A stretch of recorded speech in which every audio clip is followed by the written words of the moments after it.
दोस्तों, यह कहानी मैंने करीब आज से 3 साल पहले सुनी थी, जब मैं अपने मामा के घर उनकी बड़ी बेटी की शादी में गया हुआ था।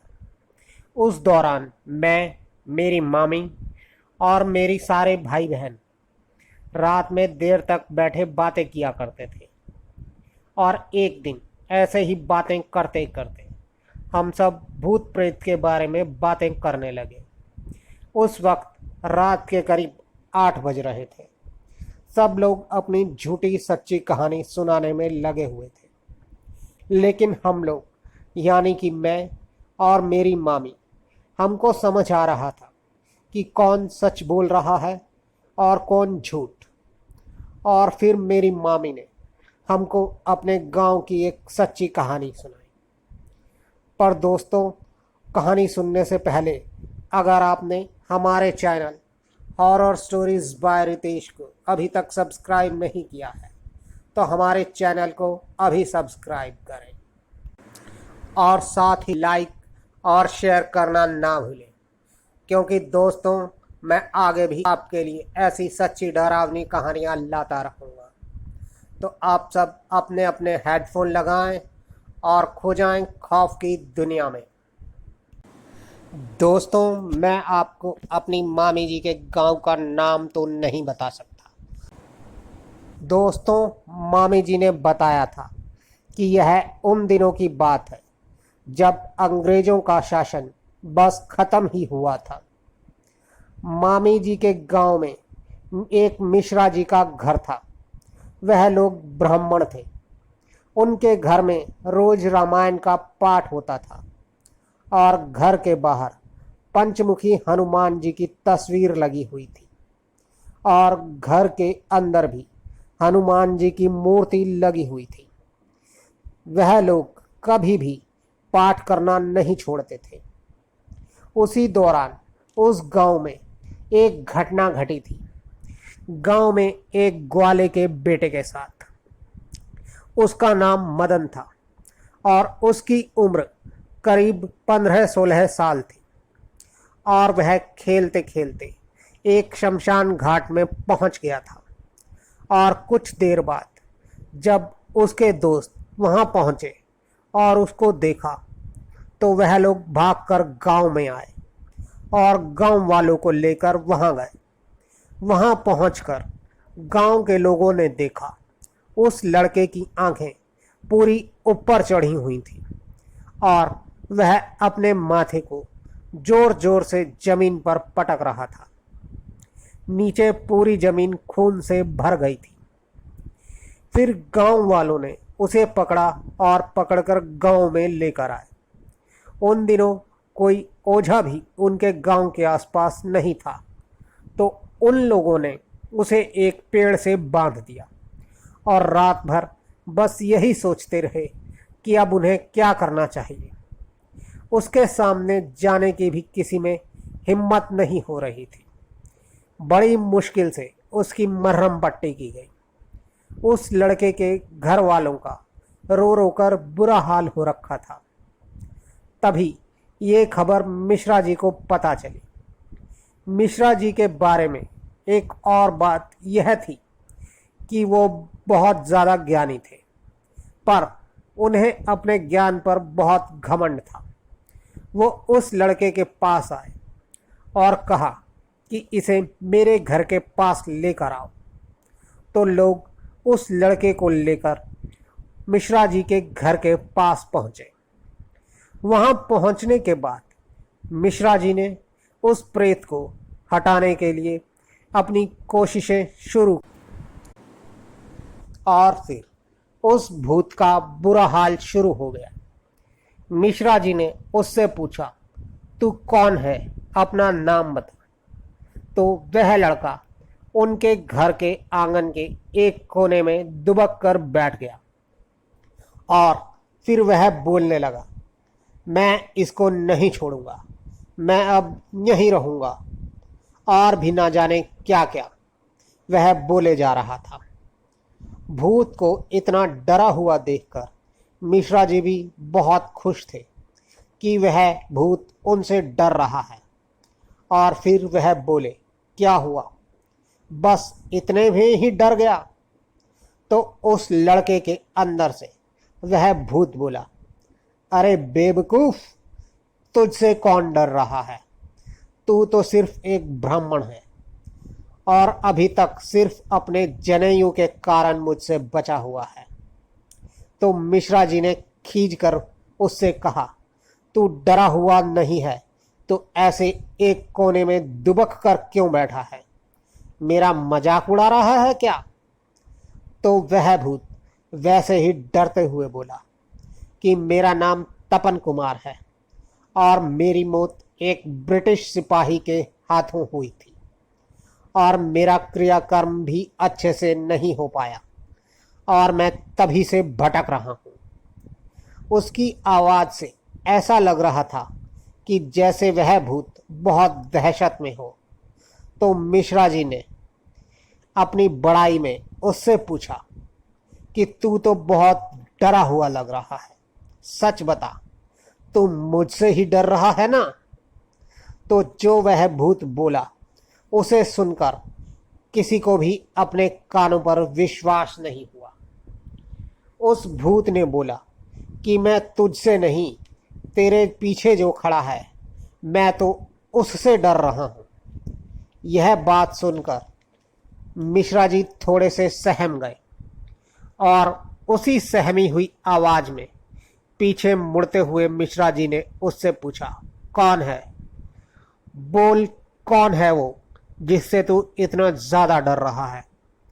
तो वह भूत बोला कि वह बहुत बड़ा है और उसके 5 मुख हैं और 10 हाथ हैं, हाथों में हथियार हैं और उसकी एक पूंछ भी है।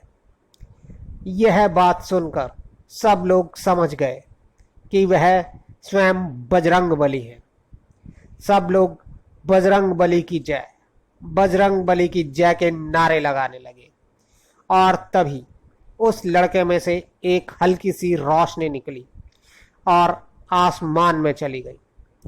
और तभी मिश्रा जी को ध्यान आया कि पंचमुखी हनुमान जी के दर्शन मात्र से सभी दुष्ट शक्तियों को मुक्ति मिल जाती है और शायद बजरंग बली मिश्रा जी का घमंड तोड़ना चाहते थे, इसीलिए उसकी मुक्ति में इतना समय लगा। और फिर जब उस लड़के को होश आया तो उसने बताया कि मैंने एक सपना देखा कि मैं घुप अंधेरे में घिरता जा रहा हूँ और तभी मुझे बजरंग बली का नाम सुनाई दिया और एक बड़ी सी काली परछाई दिखाई दी और उसी वक्त मुझे एक झटका सा लगा और फिर मुझे याद नहीं।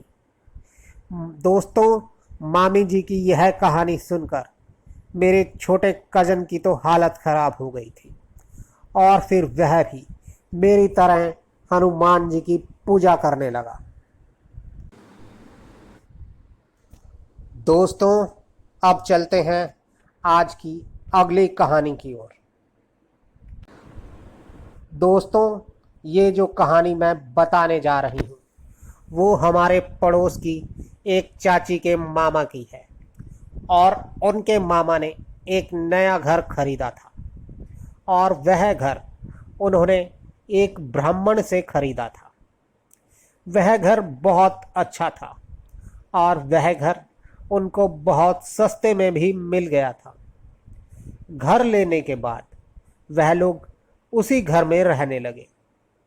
1 महीने तक तो सब कुछ ठीक रहा, लेकिन फिर एक रात सोते सोते उनके मामा जी को प्यास लगी तो वह पानी पीने के लिए रसोई में जा रहे थे कि तभी उनको ऐसा महसूस हुआ कि जैसे कोई उनके पीछे से निकला हो। उन्होंने पीछे मुड़कर देखा पर वहाँ कोई भी नहीं था।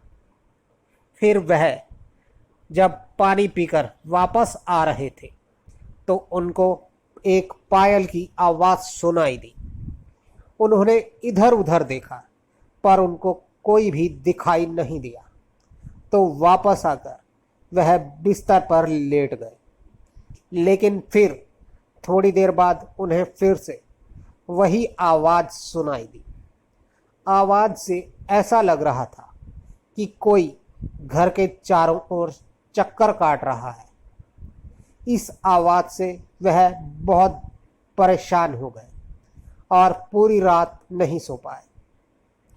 अगली रात वह हनुमान जी के मंदिर से कुछ फूल लेकर आए और उनको अपने सिरहाने पर रख दिया।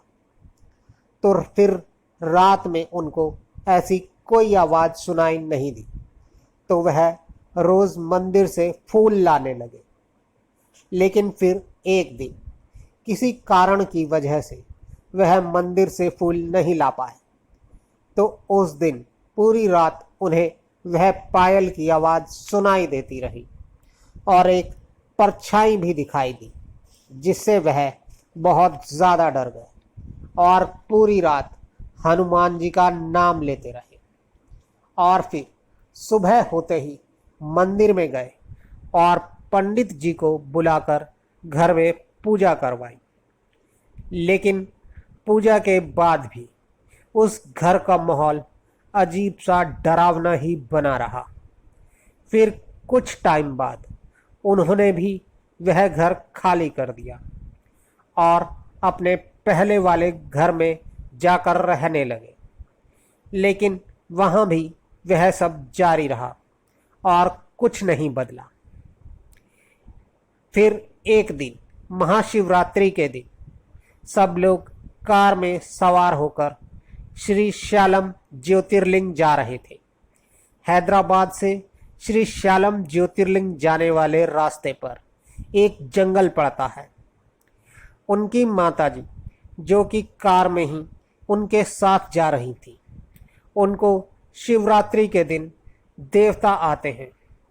श्री साइलम जाते हुए वह लोग उस जंगल से जा ही रहे थे कि उनकी माताजी में देवता आ गए और देवता आते ही उन्होंने कहा कि गाड़ी यहीं रोक दो।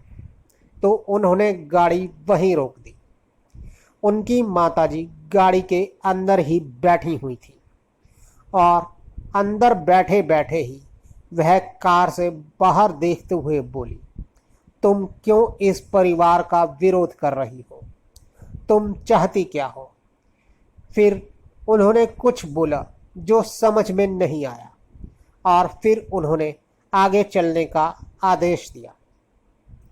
श्री साइलम पहुंचकर उन्होंने बताया कि उस घर में पहले एक ब्राह्मण परिवार रहता था, जिनकी एक बेटी थी और किसी कारण से उन्होंने अपनी बेटी को मारकर उसी घर में दफना दिया था और उस लड़की की आत्मा तब से भटक रही है। उन्होंने कहा, घर में शांति पूजा करवाओ और साथ ही उस लड़की का पिंड दान कराओ, तब सब सही हो जाएगा।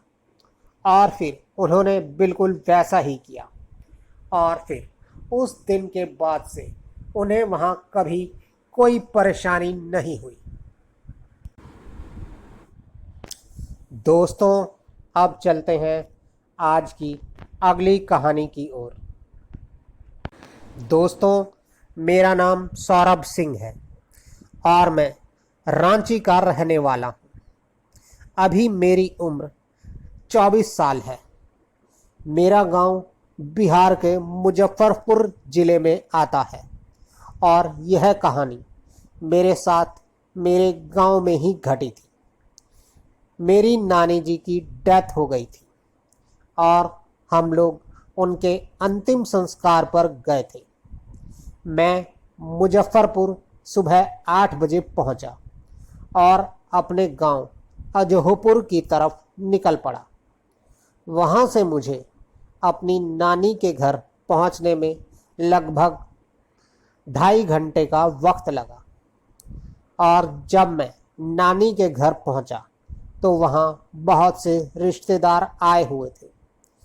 सबसे मिलकर बात करते करते वक्त का पता ही नहीं चला कि कब शाम हो गई। वैसे भी गांव में लोग जल्दी सो जाते हैं रात में मैंने और मेरे भाइयों ने खाना खाया और सोने के लिए बिस्तर बिछाने लगे। घर में बहुत से रिश्तेदार आए हुए थे, तो हम लोगों ने घर के बाहर ही खाट बिछा ली।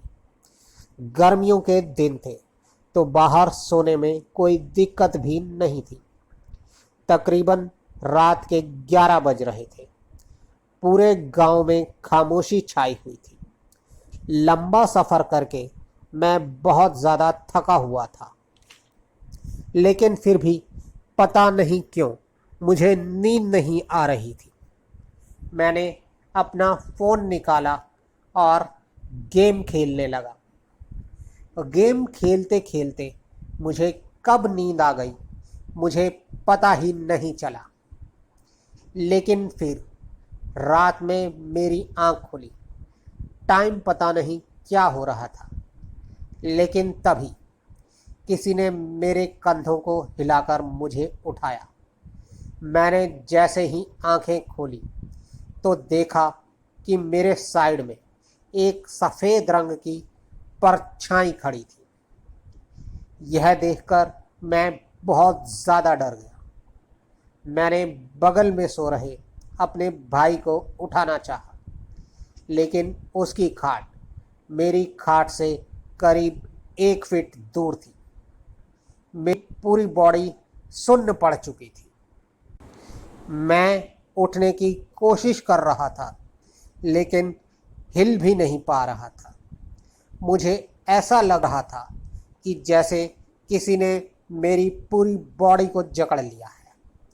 मैं उस एहसास को शब्दों में बयान नहीं कर सकता।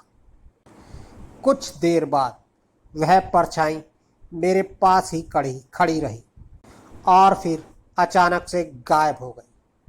और उसके बाद मेरी आंख लग गई और अगले दिन सुबह उठने के बाद मुझे कुछ भी याद नहीं था। और फिर